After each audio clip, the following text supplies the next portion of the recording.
This is a presentation of DirecTV, exclusive home of the Red Zone channel, the Fantasy Zone, the Dan Patrick Show, 20 years of NFL Sunday Ticket, the Rich Eisen Show, and America's premier source for sports television.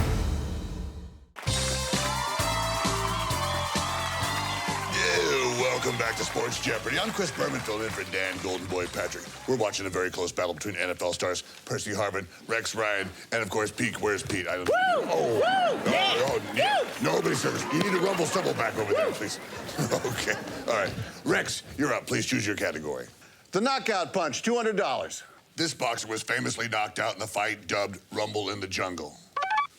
Golden Tate. Actually, the correct answer is George of the Jungle Foreman. Percy, please select. All right, Looney locker rooms for 400. This 2009 NFL first-round pick was seen as a bust after he left college early, couldn't stay healthy, and fell from grace just after 3 years in the league. Oh, come on, man. Oh, come on, Purse. I don't think you're a bust. Rex, I think he's talking about Mark Sanchez.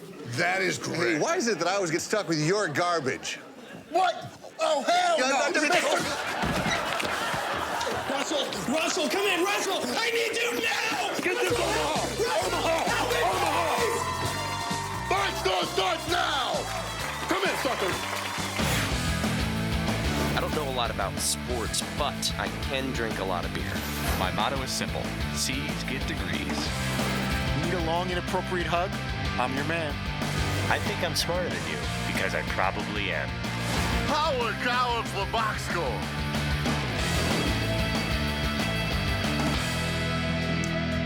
Hello and welcome to the Box Score. I'm Brock in Los Angeles, joined by the Danettes back in Milford, Connecticut. Guys, the college playoff football rankings dropped last night.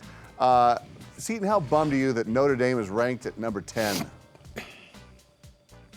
Not super bummed, but I was kind of surprised that they fell that far. That being said, none of this really means anything, so I didn't get too invested in it. Paul, you look upset. Well, I partially agree with Seton. It's early to freak out, but if you're Notre Dame, it's a big uphill battle the rest of the season. Though you're going for the 4th spot, it's still hard to get your head wrapped around. You're not going for the final 2 spots like you have been for decades. Now you literally only have to get to the 4th spot, and then it's kind of even. It's not like anyone's going to have home field advantage in the final 4, but it's still tough to realize that, hey, we only need to go up 6 more spots, and there's 5 weeks left. Well, I think it's pretty safe to say that the committee has some explaining to do, and Dan got right into it with Chairman Jeff Long. Jeff, let's get right to the serious topic. Why does the committee hate Notre Dame? We don't hate Notre Dame, Dan. I think if you look at Notre Dame's resume at this point, they have a very close loss against Florida State on the road, and it is a loss. But the rest of the body of their work against the teams they've played have not impressed the committee as much as the teams that are ahead of Notre Dame. So we are not biased against Notre Dame. It's a funny question, and it got a great reaction. But then all of a sudden, I started thinking, before the computers, which I thought was just the worst idea, there was no, emotion or bias put into it whatsoever. But now all of a sudden, we've just got a group of people who maybe they really don't like Notre Dame. Notre Dame is a love-hate school. Most people don't just sort of yeah, that's Notre Dame. I don't really care. You either love them or you hate them. Yeah, maybe they do hate Notre Dame. What the heck is that all about? It's going to be really interesting. I was thinking about it after the show. It feels like a debate class. You could give me any team in the top 10, and I think if you gave me 10 minutes, I could make the case why they should be in the Final 4.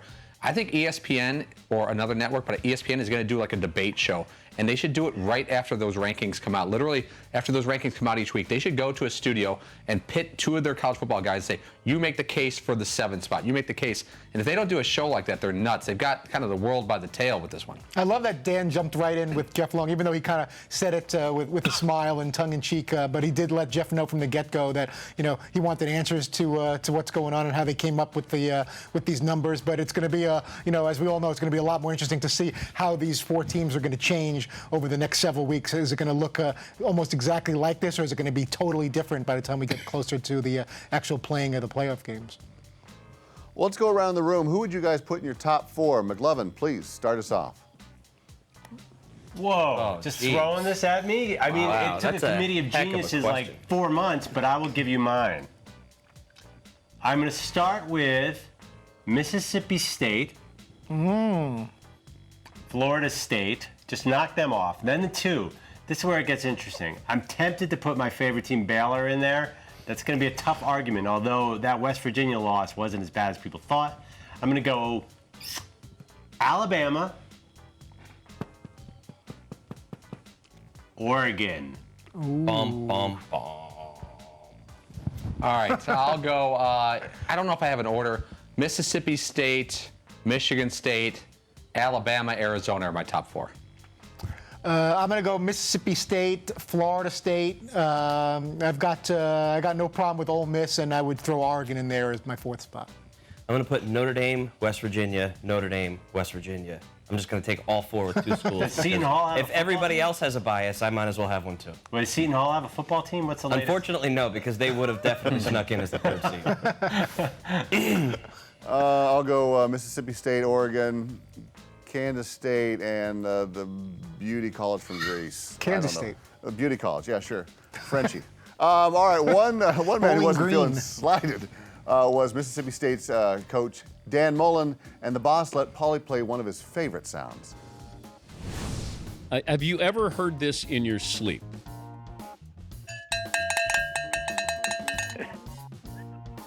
It's a beautiful sound. I mean, that would rock me to sleep at night. That cowbell sound right there. It's such a beautiful sound for us, you know. But it's. But when you were in Florida, though, you hated that sound, right? You know, we never.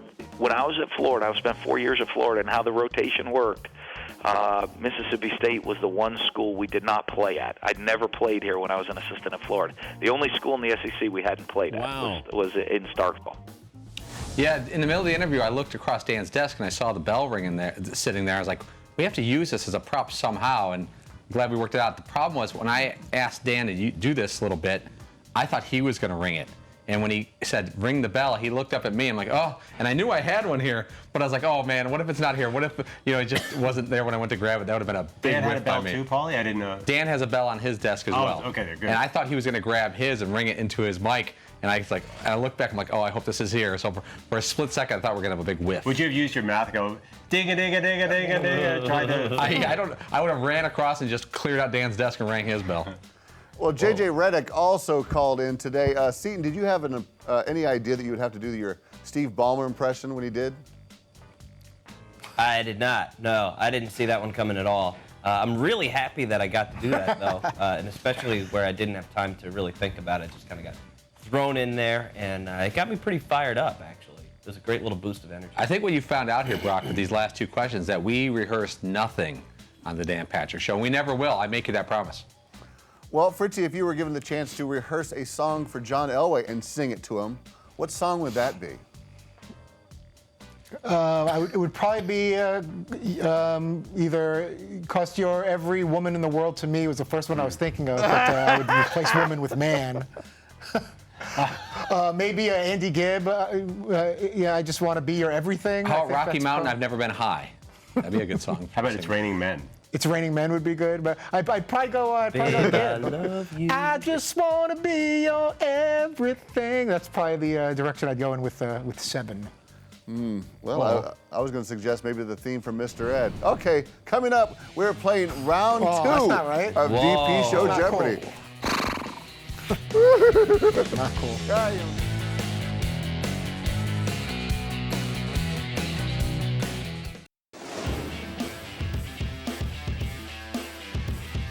Welcome back to the Box Score. In case you haven't checked it out, go to crackle.com and check out the latest episode of Sports Jeopardy. Well, we liked it so much last time we played it, we thought we'd bring back our own version and play another round of DP Show Jeopardy. Our categories are as follows, gentlemen. We have cool man cave items, Feel the Love, Pabst Blue Ribbons, and the Halloween-themed Danettes Play Dress Up. Paulie, I believe you were the leader last time we played Sports Jeopardy, so please choose a category. Danettes Play Dress Up for 100, Alex. Your clue for $100. Todd Fritz dressed up as this famed serial killer on Halloween just last year. Seton. Who is Jason? You are correct, Voorhees? sir. Yes, Jason Voorhees. The last name, good. Fresh blood from a co-ed on there. Nicely done. Seton, make your next I'll selection. take Potent Potables for 100. Your Potent clue for Potables. $100 is I not just on the wanted to say board. that. Potent. I'll take Cool Man Cave items for 100. Okay, your clue for 100. This really cool accessory would be handy at any tailgate and debuted in studio last week. Seton. Paulie. What is the RV cooler? Remote control RV cooler. You are correct, sir. There it is, little space spot from Lost in Space. Paulie, make your next selection. Cool Man Cave items for 200, please. Staying with cool man cave items. This item was molded after a popular songstress and was given Todd Fritz hours after self-gratification. Okay, who do we have? Paulie. Who is Fergie from the Black Eyed Peas? You are correct. Oh, my milkshake brings all the boys to the playground. I think we gotta yell. I think we gotta just yell beep beep beep. I think's the way to go. Broccoli, I'm gonna go with Cool Man Cave items for 300, please. Finishing it off. Not, no pun intended. This item now hangs on the wall and its eyes light up whenever a guest calls in. Seton. Seton. What is Odorous from Guar's mask? You are correct, and there it is. Rest in peace, my friend. Rest in peace. Make selection. I'd like to go to Pabst Blue Ribbons for 100. For a hundo. Paul Pabst wrestled this NFL Hall of Fame defensive... Paulie. Wrestled? Yeah. Who is Michael Strahan? You are correct, Michael Strahan. I probably should have finished that clue for the folks that are listening on our podcast, available on iTunes or at podcast1.com. Paulie, make another selection.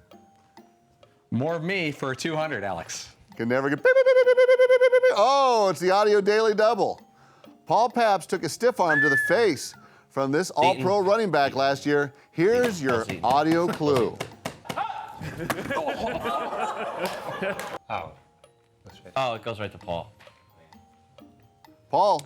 I don't remember it as well as I should, but who is Matt Forte of the Bears, Alex? You are correct, from the Bears. Right to said noggin. One more before we go to break. Gentlemen, please. Paul, make your selection. Ooh. Danettes play dress up for $3, Alex? Your clue for 300. McLovin once dressed up like this tennis legend, or at least tried to back in 2010. McLovin. Oh, that time you're calling me. Who's John McEnroe? You are correct for $300. Attitude. I've been using my best on everything. Stick around. We'll keep playing DP Show Jeopardy. We'll pick up the action after these words from our sponsors, like podcast1.com or iTunes.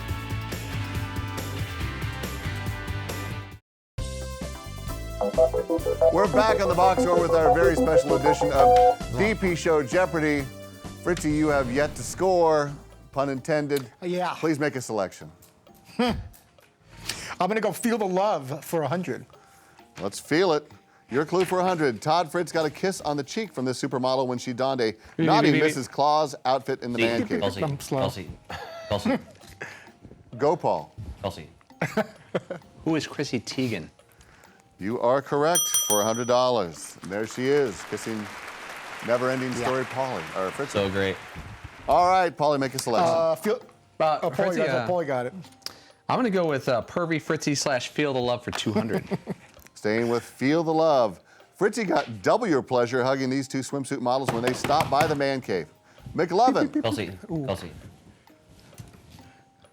Wow. Who are Genevieve Morton and Adele? Call Seton. Incorrect. Seton. Seton. Who are Genevieve Morton and Adora? Oh, it is Adora. What did you say? Adele? That's from Adele. Great songstress, but the incorrect answer. Seton, make your selection. I'm gonna go with Feel the Glove for 300. Feel the Glove. Fritzy got double the fun when he hugged. Fritzy got double the fun when he hugged this set of twins who worked on the Artie Lang show. Paulie. The Narragansett twins. Who are Twinsanity? Twinsanity. Oh, I'm sorry. We need the names. The judges want. Oh, that's what they went by, Insanity. The Narragansett twins. I was told that's correct. The Landers. Lori and Judy and Archie Tori. Landers? Yeah, I can't lie. I have no idea. Somebody has to know this. No one else wants to try. I wanted to give it to you, but the Kate? judges said no. Katie? Fine, that's fine. I'm sorry. We were looking for Liz and Marie Canavan. Liz and Marie Canavan. Canavan, Narragansett. That was pretty dang close. Still on the payroll, I'm sure. Pabst Blue Ribbon for 300, please. For $3. Paul Pabst got choked out by this muscle-bound NFL insider who gives Seton Connor nightmares. McLovin. Who is Jay Glazer? Although probably a lot off camera that we don't know about as well. You are correct. And I guess there's one clue I'm gonna left. protest that one being I gotta get. my category selection. Oh, Danette play dress up for 200. Okay, Seton O'Connor wore the costume of this long-clawed superhero after spinning the wheel of punishment. Seton O'Connor. Call Seton. Who is Wolverine? Seton. You are correct. I got 2. I finished at 0. Rematch. Yeah, that's intimidation right there. All right. Well, I am hearing that Paulie is in the lead, so I'll just take my producer's word for it. Paulie, maybe you can take all that pretend money off to the off-track betting, because coming up, Dan found out about a horse that you need to lay it all on. We'll tell you about that after the break.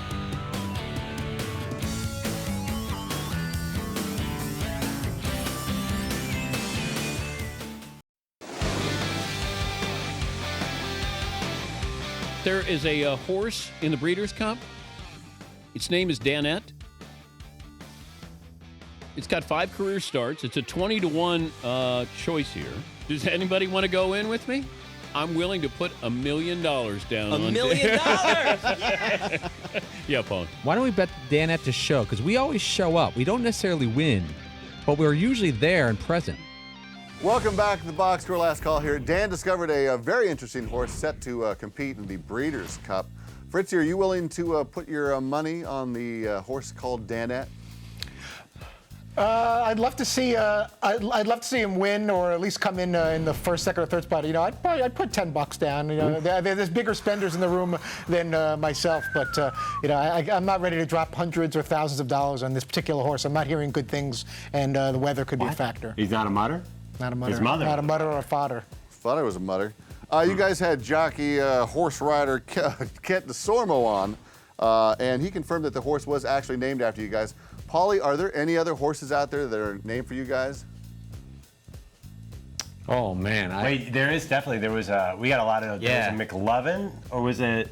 And there's been about 3 or 4 different horses that have Danette-related names. I'm not exaggerating. There was a Bang Biscuit. Remember Yes, I definitely remember that. You know, I guess there's a lot of horses out there, and they need to come up with a name somewhere. There was one called $400 Oliver Peoples that we thought may have been named. There was another one called Sans Ponce. I don't know what that means. Sounds French. I don't know. That's my favorite horse. There was a Bronco Zubaz pants. Odd name. Yeah. Very strange. One-eyed Archer? I don't know who that was. Yeah. Oh my God. Wow, one-eyed Archer. Paulie, if you could have a horse named after you, what would you like it to be named? Jackass. Very nice. Let's go around the room on this one. Mine would be Master of Ceremonies. You saw what I did there. Oh man, I'd go anything but McLovin. Pearl. Yeah. Pearl. Pearl drops. Pearl would be great. I don't really want one named after me. I want one named El Baño. Which isn't, I know I'm not supposed to do that joke, but that's a good horse. Always works that joke. All right, well, speaking of El Baño, who is on mañana? Connor Cook, Michigan State quarterback, and we'll also be joined by Rich Eisen of the NFL Network as well. Rich is going to notice that slight. Yeah. Woofa. Oh man. He's our lead-in. He's our lead-in. All right, thank you guys. Thanks for watching the Box Score. Set your DVR. Tune in weekdays at 3 p.m. Eastern only on Audience Channel 239, or catch our podcast available on iTunes or at podcast1.com. Cheers, Big Ears. I don't know a lot about sports, but I can drink a lot of beer. My motto is simple. C's get degrees. Need a long, inappropriate hug? I'm your man. I think I'm smarter than you because I probably am. Hey, thanks for watching the box score. Holy cow! This was a presentation of DirecTV, exclusive home of the Red Zone channel, the Fantasy Zone, the Dan Patrick Show, 20 years of NFL Sunday Ticket, the Rich Eisen Show, and America's premier source for sports television.